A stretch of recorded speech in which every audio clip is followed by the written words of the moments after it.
নমস্কাৰ মই এপলিনা টাইমিটলৈ স্বাগতম এই মুহূৰ্তত আন এটা ডাঙৰ খবৰ লৈ আহিছো বাংলাদেশী শব্দটো হৈছে নেতা বনোৱা মেচিন একাংশই বাংলাদেশীৰ নাম লৈ লৈ মুখ্যমন্ত্ৰী হয় ৰাজনৈতিক নেতা হয় বা মন্ত্ৰীৰ দায়িত্বভাৰ লয় কিন্তু আজিলৈকে বাংলাদেশীৰ সমস্যা দূৰ কৰিব নোৱাৰিলে ইখনৰ পিছত সিখন চৰকাৰ আহিছে কিন্তু বাংলাদেশীৰ সমস্যা দূৰ কৰিব নোৱাৰিলে মাত্ৰ বাংলাদেশীৰ নামত স্বদেশী লোকসকলক হাৰাশাস্তি কৰিছে সংখ্যালঘুক টাৰ্গেট কৰি লৈছে এনে ধৰণে এতিয়া অভিযোগ উত্থাপন কৰিছে নেমছৱে আৰু নেমছৱে আহ্বান জনাইছে প্ৰতিগৰাকী সংখ্যালঘুক এতিয়া ওলাই আহিবলৈ আহ্বান জনাইছে প্ৰতিগৰাকী সংখ্যালঘু ওলাই আহি মাত মাতিবলৈ আহ্বান জনাইছে যেটো বিদেশী নাগৰিকৰ সমস্যা অবৈধ বাংলাদেশীৰ সমস্যা দূৰ কৰিব লাগে যাতে স্বদেশী লোকসকল শান্তিৰে থাকিব পাৰে অসমত তাৰ বাবে ব্যৱস্থা গ্ৰহণ কৰিবলৈ এতিয়া সংখ্যালঘুক ৰাজপথলৈ ওলাই আহিবলৈ আহ্বান জনাইছে নেমছৱে ৰাজ্যত যি সময়ত অবৈধ বাংলাদেশীৰ বিৰুদ্ধে সৰ্ববৃহৎ একচন চলি আছে এই একচনৰ সময়ত এতিয়া সংখ্যালঘু দল সংগঠনে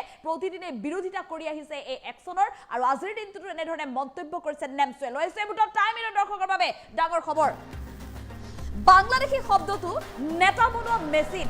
একাংশই বাংলাদেশী শব্দটোৰ গয়না লৈ নেতা মন্ত্ৰী হৈছে বাংলাদেশীৰ নাম লৈ ৰাজনীতি কৰে একাংশই কেৱল মাত্ৰ বাংলাদেশীৰ নাম লৈ ৰাজনীতি কৰি আহিছে একাংশই বাংলাদেশীৰ নাম লৈ একাংশ নেতা হৈছে কোনোবা যদি মুখ্যমন্ত্ৰী হৈছে কোনোবা অন্যান্য ডাঙৰ ৰাজনৈতিক নেতা হৈছে বৰমৰীয়া হৈছে কিন্তু আজিলৈকে বাংলাদেশী সমস্যাৰ সমাধান নহল চৰকাৰ আহিছে গৈছে কিন্তু বাংলাদেশীৰ সমস্যা সলনি কৰিব পৰা নাই জানি বুজি এখনো চৰকাৰে এই সমস্যা সমাধান কৰা নাই বুলি এতিয়া অভিযোগ উত্থাপন কৰিছে নেমছৱে বাংলাদেশী সমস্যা থাকিলেহে নেতা হ'ব পাৰে একাংশ বাংলাদেশী সমস্যা যদি নাথাকে একাংশ নেতাই হ'ব নোৱাৰে বুলি মন্তব্য কৰিছে অসম চুক্তি কৰা সকল বৰ্তমান নিমাত কিয় আসুৰ কথা কৈছে এজিপিৰ কথা কৈছে অসম চুক্তি কৰা সকল বৰ্তমান কিয় নিমাত সুধিছে সংখ্যালঘুক কৰা হাৰাশাস্তি দেখিও তেওঁলোক নীৰৱ হৈ আছে কিয় আজিৰ দিনটোত আটাইতকৈ ডাঙৰ প্ৰশ্ন সংখ্যালঘুৰ বাবে বাংলাদেশী বুলি চিনাক্ত কৰা সকল সম্পূৰ্ণ ভাৰতীয় তেওঁলোকৰ হাতত ভাৰতীয় সকলো নথিপত্ৰ আছে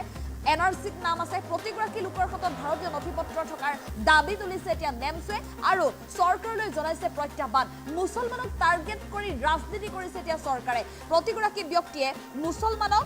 টাৰ্গেট কৰি ৰাজনীতি কৰা বুলি অভিযোগ উত্থাপন কৰিছে এই সমস্যা সমাধানৰ বাবে সকলো মুছলমানক ওলাই অহাৰ আহ্বান জনাইছে চৰকাৰলৈ তীব্ৰ প্ৰত্যাহ্বান নেমছৰ আমি পুনৰ জনাইছো সমগ্ৰ দেশতে এতিয়া সমগ্ৰ ৰাজ্যত চলি আছে অবৈধ বাংলাদেশীৰ বিৰুদ্ধে ধাৰাবাহিক একচন অবৈধ বাংলাদেশী হিচাপে চিনাক্ত কৰি ইতিমধ্যে বহু লোকক বাংলাদেশলৈ বিতৰণ কৰা হৈছে ডিটেনশন কেম্পত ৰখা হৈছে আৰু বৰ্তমানো বহু লোকক খুটপুছ অব্যাহত ৰাখিছে আৰু তেনে সময়তে এতিয়া অবৈধ বাংলাদেশীৰ বিৰুদ্ধে ৰাজ্যত চলা এই একচনক লৈ বিৰোধিতা কৰি আহিছে সংখ্যালঘু দল সংগঠনসকলে সংখ্যালঘু দল সংগঠনসমূহ এফালে 11 জুনত সমগ্ৰ গুৱাহাটী মহানগৰ কপাই তুলিবলৈ সাজু হৈছে প্ৰতিটো দল সংগঠন প্ৰতিগৰাকী সংখ্যালঘু গুৱাহাটীলৈ ওলাই আহিবলৈ দাবী জনাইছে সমগ্ৰ গুৱাহাটী মহানগৰ কপাই তুলিব অবৈধ বাংলাদেশীৰ নামত স্বদেশী নাগৰিকক হাৰাশাস্তি কৰা অভিযোগ উত্থাপন কৰিছে স্বদেশীৰ সৈতে বাৰে বাৰে অন্যায় কৰিছে সংখ্যালঘু হিচাপে টাৰ্গেট কৰি বাৰে বাৰে স্বদেশী নাগৰিকক অন্যায় কৰিছে যিসকল লোকক বৰ্তমান বাংলাদেশী বুলি চিনাক্ত কৰি বিতৰণ কৰা হৈছে সেই লোকসকলৰ অধিকাংশই যে প্ৰকৃততে ভাৰতীয় নাগৰিক হয় তাৰ তথ্য প্ৰমাণ আছে বুলি এতিয়া নেমছৱে দাবী জনাইছে আৰু অবৈধ বাংলাদেশীৰ সমস্যা দূৰ কৰিব লাগে বৰ্তমান ৰাজ্যত যি অবৈধ বাংলাদেশীৰ সমস্যা চলিছে অবৈধ বাংলাদেশীৰ সমস্যা যদি দূৰ নকৰে তেনেহলে পৰৱৰ্তী সময়ত আৰু অধিক ৰাজনীতিৰ মেৰপাকত সোমাব লাগিব কেৱল মাত্ৰ সহজ সৰল সংখ্যালঘুসকল গতিকে সংখ্যালঘুসকলে এতিয়া নিজেই মাৰ বান্ধি ওলাই অহাৰ সময় সংখ্যালঘুসকলে নিজেই এতিয়া অবৈধ বাংলাদেশীৰ বিৰুদ্ধে ব্যৱস্থা লোৱাৰ সময় হৈছে চৰকাৰলৈ প্ৰত্যাহ্বান জনাইছে চৰকাৰক প্ৰত্যাহ্বান জনাইছে যে চৰকাৰে অবৈধ বাংলাদেশীক প্ৰকৃত প্ৰক্ৰিয়াৰে চিনাক্ত কৰিব নোৱাৰে কিন্তু চৰকাৰ ইখনৰ পিছত সিখন আহিছে আৰু একাংশ লোকে কেৱল মাত্ৰ অবৈধ বাংলাদেশীৰ নামত নিজকে নেতা সজাইছে ৰাজনৈতিক নেতা হ'ব বিচাৰে মন্ত্ৰী হ'ব পাৰে বিধায়ক হ'ব পাৰে কিন্তু বাংলাদেশীৰ সমস্যা দূৰ কৰিব নোৱাৰে ইখনৰ পিছত সিখন চৰকাৰ সলনি হোৱাৰ পিছতো আজিৰ দিনটোলৈকে কিন্তু অবৈধ বাংলাদেশীৰ সমস্যা দূৰ কৰিব পৰা নাই আৰু জানি বুজিয়ে চৰকাৰে এই সমস্যা সমাধান কৰা নাই বুলি অভিযোগ উত্থাপন কৰিছে আৰু যাৰ বাবে এতিয়া পুনৰ সংখ্যালঘুসকলক ৰাজপথলৈ ওলাই অহাৰ আহ্বান জনাইছে নেমছৱে প্ৰতিগৰাকী সংখ্যালঘু ওলাই অহাৰ আহ্বান জনাইছে যাতে প্ৰতিগৰাকী সংখ্যালঘুৱে প্ৰকৃত বাংলাদেশীক বিচাৰি উলিয়াব পাৰে অসম চুক্তি কৰা সকল বৰ্তমান নিমাত কিয় বুলি প্ৰশ্ন কৰিছে অসম চুক্তিৰ কথা কোৱা আছুক প্ৰশ্ন কৰিছে এজিপিক প্ৰশ্ন কৰিছে এনেধৰণে এতিয়া নেমছুৱে পুনৰ গৰজি উঠিছে অবৈধ বাংলাদেশীৰ বিৰুদ্ধে ৰাজ্যত চলা সৰ্ববৃহৎ অভিযানৰ বিৰুদ্ধে সংখ্যালঘু লোকসকলক কেৱল মাত্ৰ এই অভিযানেৰে হাৰাশাস্তি কৰা অভিযোগ উত্থাপন কৰি কেইবাটাও বিস্ফোৰক মন্তব্য কৰিছে নেমছুৰ নেতাই লৈছে এই মুহূৰ্তত নেমছুৰ নেতাগৰাকীৰ বিশেষ মন্তব্য কি বুলি মন্তব্য কৰিছে নেমছুৰ নেতা বদিউল ইছলামে আসলতে বাংলাদেশী শব্দটো নেতা বনোৱাৰ এটা মেচিন আজিলৈকে বাংলাদেশী সমস্যাৰ সমাধান নহল আৰু এই বিষয়টো যি চৰকাৰী নহওক কিয় তেওঁলোকে জানি শুনি কিন্তু এই সমস্যাটোৰ সমাধান কৰা নাই কাৰণ এই সমস্যাটো যদি জীয়াই ৰাখে তেতিয়াহ'লে তেওঁলোকে মুখ্যমন্ত্ৰী হ'ব পাৰিব মন্ত্ৰী হ'ব পাৰিব আৰু নেতা হ'ব পাৰিব এইবাৰ হয় এই সমস্যাৰ সমাধান কৰিম নহলে আমি নিজেই যাম আমি বিদেশী বহিষ্কাৰ হোৱা বাংলাদেশী বহিষ্কাৰ হোৱাটো বিচাৰো কিন্তু এয়া কি চৰিত্ৰ আজি যিসকল লোকক সন্দেহযুক্ত বাংলাদেশী বুলি গ্ৰেপ্তাৰ কৰা হৈছে ডিটেনশ্যন কেম্পত ৰখা হৈছে বা বাংলাদেশৰ বৰ্ডাৰ পাৰ কৰি দিয়া হৈছে ভাৰত আৰু বাংলাদেশৰ বৰ্ডাৰ পাৰ কৰি দিয়া হৈছে মই চ্যালেঞ্জ দিছো সেইসকল সম্পূৰ্ণৰূপে ভাৰতীয় সকলোৰে ভাৰতীয় নথিপত্ৰ আছে 1971 চনৰ 25 মাৰ্চৰ আগৰ সকলো ভাৰতীয় বৈধ নথিপত্ৰ আছে আজি নিমাত কিয়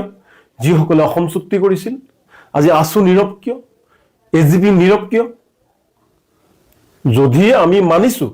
যদি অসম চুক্তিক মানিছো অসম চুক্তিক স্বাক্ষৰ কৰিছো অসম চুক্তিক আমি সন্মান জনাইছো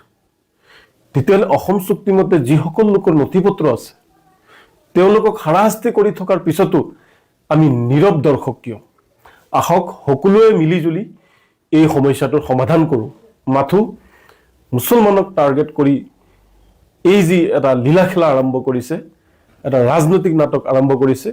তাৰ কাৰণে বহি নাথাকিব এই সমস্যাটোৰ স্থায়ী সমাধানৰ বাবে সকলোৱে আগবাঢ়ি আহিব লাগিব আৰু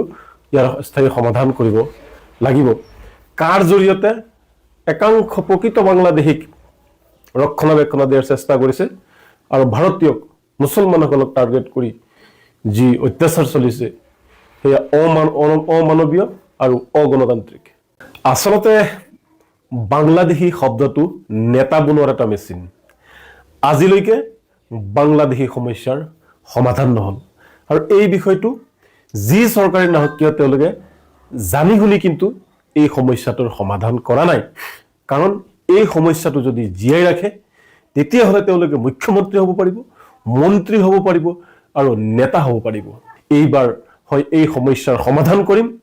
নহলে আমি নিজেই যাম আমি বিদেশী বহিষ্কাৰ হোৱা বাংলাদেশী বহিষ্কাৰ হোৱাটো বিচাৰো কিন্তু এয়া কি চৰিত্ৰ আজি যিসকল লোকক সন্দেহযুক্ত বাংলাদেশী বুলি গ্ৰেপ্তাৰ কৰা হৈছে ডিটেনশ্যন কেম্পত ৰখা হৈছে বা বাংলাদেশৰ বৰ্ডাৰ পাৰ কৰি দিয়া হৈছে ভাৰত আৰু বাংলাদেশৰ বৰ্ডাৰ পাৰ কৰি দিয়া হৈছে মই চ্যালেঞ্জ দিছো সেইসকল সম্পূৰ্ণৰূপে ভাৰতীয় সকলোৰে ভাৰতীয় নথিপত্ৰ আছে 1971 চনৰ 25 মাৰ্চৰ আগৰ সকলো ভাৰতীয় বৈধ নথিপত্ৰ আছে আজি নিমাত কিয় যিসকলে অসম চুক্তি কৰিছিল আজি আছু নীৰৱ কিয় এজিপি নীৰৱ কিয় যদি আমি মানিছো যদি অসম চুক্তিক মানিছো অসম চুক্তিক স্বাক্ষৰ কৰিছো অসম চুক্তিক আমি সন্মান জনাইছো তেতিয়াহ'লে অসম চুক্তি মতে যিসকল লোকৰ নথিপত্ৰ আছে তেওঁলোকক হাৰাশাস্তি কৰি থকাৰ পিছতো আমি নীৰৱ দৰ্শক কিয় আহক সকলোৱে মিলিজুলি এই সমস্যাটোৰ সমাধান কৰোঁ মাথো মুছলমানক টাৰ্গেট কৰি এই যি এটা লীলা খেলা আৰম্ভ কৰিছে এটা ৰাজনৈতিক নাটক আৰম্ভ কৰিছে তাৰ কাৰণে বহি নাথাকিব এই সমস্যাটোৰ স্থায়ী সমাধানৰ বাবে সকলোৱে আগবাঢ়ি আহিব লাগিব আৰু ইয়াৰ স্থায়ী সমাধান কৰিব লাগিব কাৰ জৰিয়তে একাংশ প্ৰকৃত বাংলাদেশীক ৰক্ষণাবেক্ষণ দিয়াৰ চেষ্টা কৰিছে আৰু ভাৰতীয় মুছলমানসকলক টাৰ্গেট কৰি যি অত্যাচাৰ চলিছে সেয়া অমানৱীয়